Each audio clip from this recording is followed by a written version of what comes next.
નમો ભગવતે વાસુદેવાય। અધ્યાય ત્રીજો। મથુરા અને દ્વારકામાં લીલા કરી। ઉદ્ધવ કહે છે, પછી બળદેવની સાથે શ્રીકૃષ્ણે મથુરામાં જઈને કંસને માર્યો। પછી સાંદીપની ગુરુ પાસે વેદાદી ભણીને ગુરુદક્ષિણા રૂપે તેમનો મરેલો પુત્ર લાવી આપ્યો।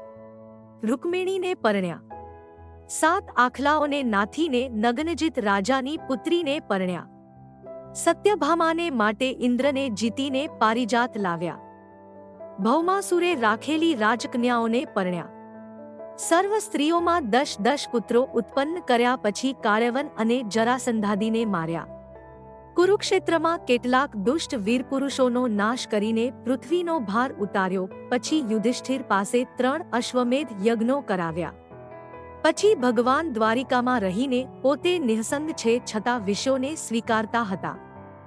પછી ઘણા વર્ષો ગૃહસ્થાશ્રમ ભોગવવાથી ઘરમાં ઉદાસ થયા।